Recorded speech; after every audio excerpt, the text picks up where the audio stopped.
അഖില miss ആണ്. Yes, നമ്മുടെ USSന് വേണ്ടി പ്രിപ്പയർ ചെയ്യുന്ന എല്ലാവർക്കും ഇന്നത്തെ ക്ലാസ്സിലേക്ക് സ്വാഗതം. അപ്പൊ നമ്മളിതാ ഏറ്റവും പ്രധാനപ്പെട്ട കുറച്ച് ക്വസ്റ്റ്യൻസ് ആണ് ഇന്ന് ഡിസ്കസ് ചെയ്യാൻ പോകുന്നത്. ബേസിക് സയൻസില് USS ആയിട്ട് ബന്ധപ്പെട്ടത്. അപ്പൊ മക്കൾ എന്താ ചെയ്യാ, വീഡിയോ സ്കിപ്പ് ചെയ്യാതെ കാണുക. അത് മാത്രമല്ല നിങ്ങളുടെ USS എഴുതാൻ പോകുന്ന എല്ലാ ഫ്രണ്ട്സിനും അയച്ചു കൊടുക്കുകയും ചെയ്യാം. നമ്മുടെ ആദ്യത്തെ ചോദ്യത്തിലേക്ക് പോവാണ്. ഫസ്റ്റ് ക്വസ്റ്റ്യൻ ഇതാണ്: ഭൂമിയിൽ ജീവജാലങ്ങളുടെ നിലനിൽപ്പിന് ആവശ്യമായിട്ടുള്ള താപനില ടെമ്പറേച്ചർ നിലനിർത്തുന്ന വാതകം ഏതാണ്? അപ്പൊ അങ്ങനെ ഒരു ചോദ്യം കിട്ടിക്കഴിഞ്ഞു കഴിഞ്ഞാൽ ഓർക്കുക, നിങ്ങള് ഇവിടെ നമ്മൾ നോക്കുന്ന സമയത്ത് ഓക്സിജൻ ഉണ്ട്, ഓസോൺ ഉണ്ട്, നൈട്രജൻ ഉണ്ട്. ഇവര് മൂന്ന് പേരും എന്തായാലും ഇതിന് റീസൺ അല്ല അല്ലെ. അപ്പൊ ഇതിന്റെ കാരണക്കാരൻ എന്ന് പറയുന്നത് ഈ തന്നിട്ടുള്ളതിൽ ഇതാ കാർബൺ ഡൈ ഓക്സൈഡ് ആണ്. സോ നമ്മുടെ ഉത്തരം എന്ന് പറയുന്നത് എന്താണ്? കാർബൺ ഡൈ ഓക്സൈഡ് ആണ്. കൃത്യമായിട്ട് നമ്മൾ അത് എന്ത് ചെയ്യുന്നു? മാർക്ക് ചെയ്യുന്നു. അടുത്ത ചോദ്യം എന്ന് പറയുന്നത് ഇതാണ്: അന്തരീക്ഷത്തിൽ കാർബൺ ഡൈ ഓക്സൈഡിന്റെ അളവ് കൂടി. നമ്മളിപ്പോ പറഞ്ഞല്ലോ കാർബൺ ഡൈ ഓക്സൈഡ് എന്ത് ചെയ്യുന്നുണ്ട്? താപനില നിലനിർത്തുന്നുണ്ട് എന്നൊക്കെ. ഈ കാർബൺ ഡൈ ഓക്സൈഡിന്റെ അളവ് കൂടി കഴിഞ്ഞാൽ what happens when the amount of carbon dioxide in the atmosphere increases?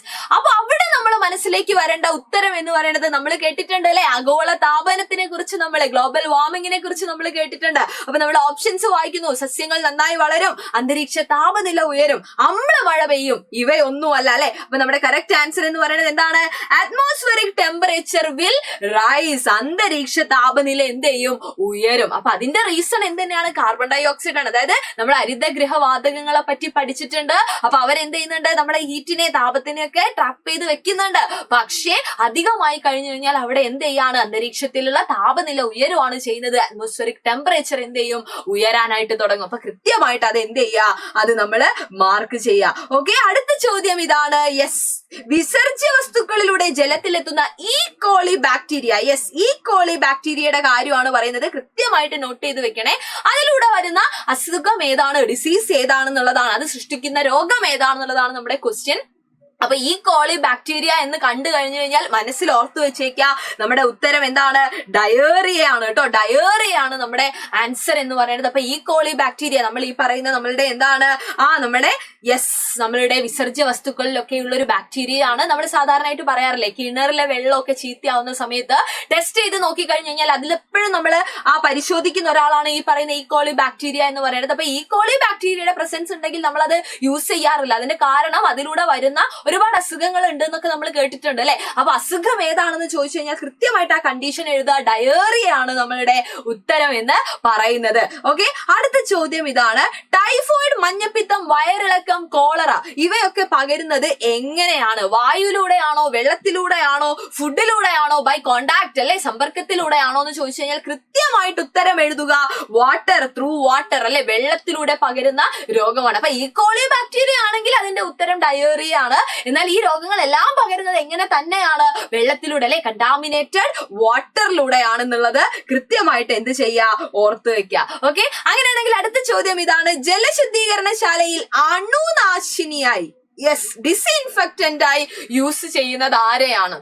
കൃത്യമായിട്ട് ഓർക്കുക. നമ്മളെ വീട്ടിലൊക്കെ നമ്മൾ ബ്ലീച്ചിങ് പൗഡർ ഒക്കെ ഇടാറുണ്ട് അല്ലെ, അണുനാശനത്തിന് വേണ്ടിയിട്ട്. അതായത് എന്തെങ്കിലും തരത്തിലുള്ള അണുക്കൾ ഉണ്ടെങ്കിൽ നശിച്ചു പോകണം. അപ്പൊ ജലശുദ്ധീകരണ ശാലകളിൽ അല്ലെ, വാട്ടർ ട്രീറ്റ്മെന്റ് പ്ലാന്റ്സിൽ ആരെയാണ് നമ്മൾ ഈ ഒരു പർപ്പസിന് വേണ്ടി യൂസ് ചെയ്യുന്നത് എന്ന് ചോദിച്ചു കഴിഞ്ഞാൽ ബ്ലീച്ചിങ് പൗഡർ ഇടുന്നതിന് പിന്നിലും ഒക്കെ ഉള്ളത് ഇദ്ദേഹം തന്നെയാണ്. ആരാണ് അദ്ദേഹം? നമ്മളുടെ ആൻസർ എന്ന് പറയുന്നത് ക്ലോറിൻ ആണ് കേട്ടോ. ക്ലോറിൻ ആണ്. കൃത്യമായിട്ട് ഓർത്തു വെക്കണേ. ജലശുദ്ധീകരണശാലയിൽ അണുനാശിനിയായിട്ട് ഉപയോഗിക്കുന്നത് ആരെയാണ്? നമ്മളുടെ ക്ലോറിനെ ആണ് എന്നുള്ള കാര്യം ഓർത്തു വെക്കുക. അങ്ങനെയാണ് അടുത്തൊരു ചോദ്യം ഇതാണ്: മണ്ണിനെ കുറിച്ചുള്ള പഠനശാഖ അല്ലെ, നമ്മുടെ മണ്ണുമായിട്ട് ബന്ധപ്പെട്ട്, നമ്മുടെ സോയിലുമായിട്ട് ബന്ധപ്പെട്ടിട്ടുള്ള സ്റ്റഡീസിന് നമ്മൾ വിളിക്കുന്ന പേര് എന്താണെന്ന് ചോദിച്ചു കഴിഞ്ഞാൽ ഇവിടെ ഒരുപാട് ഓപ്ഷൻസ് ഉണ്ട്. അപ്പൊ നമ്മുടെ ഉത്തരം എന്ന് പറയുന്നത് എന്താണ്? ഇറ്റ് ഈസ് പെഡോളജി അല്ലെ. പെഡോളജി ഇതായി തന്നിട്ടുള്ളതിൽ ഓപ്ഷൻ സി ആയിട്ടുള്ള പെഡോളജി ആണ് നമ്മുടെ ആൻസർ എന്ന് പറയുന്നത്. അത് നമ്മൾ എന്ത് ചെയ്യണം? ഓർക്കണം. അടുത്തത് ലോക മണ്ണ് ദിനം എന്നാണ് ചോദിച്ചിരിക്കുന്നത്. ലോക മണ്ണ് ദിനം എന്നാണ്. ജൂൺ 5 ഉണ്ട്, നവംബർ 5 ഉണ്ട്, ഡിസംബർ 5 ഉണ്ട്, ജൂലൈ 5 ഉണ്ട് അല്ലെ. അപ്പൊ കറക്റ്റ് ആയിട്ടുള്ള ആൻസർ എന്ന് പറയുന്നത് എന്താണ്? ഇറ്റ് ഈസ് ഡിസംബർ 5 ആണ് അല്ലെ. ഡിസംബർ 5 5-ാം തീയതിയാണ് നമ്മൾ എന്ത് ദിനമായിട്ട് ആചരിക്കുന്നത്? സോയിൽ ഡേ ആയിട്ട്, അഥവാ ലോക മണ്ണ് ദിനമായിട്ട് നമ്മൾ ആചരിക്കുന്നത്. അപ്പൊ കുറച്ച് ഡേയ്സ് ഒക്കെ നിങ്ങൾ ഒന്ന് മനസ്സിൽ ഓർത്ത് വെച്ചേക്കുക. ഇവിടെ ഇതാ പറയുന്നുണ്ട്, സുഖമാണ്. മാർച്ച് 21, 22, 23, 24 ഒരു സെറ്റ് ആൾക്കാരെ ഞാൻ കൊണ്ടുവന്നിട്ടുള്ളൂ. ഇവരെ കൃത്യമായിട്ട് നിങ്ങൾ ഓർത്തു വെക്കുക. 21 എന്ന് പറയുന്നത് വനദിനമാണ്. 22 എന്ന് പറയുന്നത് മാർച്ച് 22 എന്ന് പറയുന്നത് വേൾഡ് വാട്ടർ ഡേ അല്ലെ, ജലദിനമാണ്. 23 എന്ന് പറയുന്നത് കാലാവസ്ഥാ ദിനമാണ്. ഇനി 24 മാർച്ച് 21, 22, 23, 24 അല്ലെ, 24 എന്ന് പറയുന്നത് എന്താണ്? ക്ഷയദിനമാണ് അല്ലെ, ട്യൂബർകുലോസിസ് ഡേ എന്നാണ് അറിയപ്പെടുന്നത്. അപ്പൊ ഇത് കൃത്യമായിട്ട് എന്ത് ചെയ്യാ, ഓർത്തു വയ്ക്കുക. ഈ ദിനങ്ങളൊക്കെ പരീക്ഷയിൽ ആവർത്തിച്ച് ചോദിച്ചു കണ്ടിട്ടുണ്ട്. അങ്ങനെയാണെങ്കിൽ നിങ്ങൾക്ക് വേണ്ടി നിങ്ങൾക്ക് ആൻസർ ചെയ്യാനായിട്ട് എന്നും ഞാൻ ക്വസ്റ്റ്യൻ തരാറുണ്ട് അല്ലെ. അപ്പൊ മക്കൾക്ക് ഇതാ കമന്റ് ബോക്സിൽ ആൻസർ ചെയ്യാനായിട്ടുള്ള എന്റെ ക്വസ്റ്റ്യൻ ഇതാണ്. ഭൗമദിനം എന്നാണ്, എർത്ത് ഡേ എന്നാണ്. ജൂൺ 5, ഏപ്രിൽ 22, ഡിസംബർ 5, ഏപ്രിൽ 21, ഇതിൽ ഏതാണ് കറക്റ്റ് ആൻസർ എന്നുള്ളത് എന്റെ മക്കൾ എല്ലാരും എന്ത് ചെയ്യാ, നമ്മുടെ വീഡിയോയുടെ താഴെ കമന്റ് ചെയ്തിട്ടേക്കുക. കൃത്യമായിട്ട് എന്ത് ചെയ്യാ, നിങ്ങളുടെ ഫ്രണ്ട്സിലേക്ക്, USS എഴുതുന്ന ഫ്രണ്ട്സിലേക്കൊക്കെ നമ്മുടെ ഈ പറയുന്ന വീഡിയോ നിങ്ങൾ ഷെയർ ചെയ്ത് കൊടുക്കുക. ലൈക്ക് ചെയ്യാനും മറക്കരുത്. അപ്പൊ തൽക്കാലത്തേക്ക് മിസ് ഇതാ വൈൻഡ് അപ്പ് ചെയ്യാണ്. അപ്പൊ മക്കൾ എന്ത് ചെയ്യണം, ഇതിന്റെ ആൻസർ, അതായത് എർത്ത് ഡേ എന്നാണെന്നുള്ളതിന്റെ ആൻസർ എല്ലാവരും എന്ത് ചെയ്യാ, കമന്റ് ചെയ്യുക. അപ്പൊ അടിപൊളിയായിട്ട് ഉഷാറായിട്ട് ഈ ഒരു ദിവസം അല്ലെങ്കിൽ ഈ വരുന്ന ദിവസം എന്ത് ചെയ്യാ, കൃത്യമായിട്ട് പഠിക്കാടാ. ഉഷാറായിട്ട് നമുക്ക് എക്സാം എഴുതണം. അപ്പൊ എല്ലാവർക്കും thank you so much and by.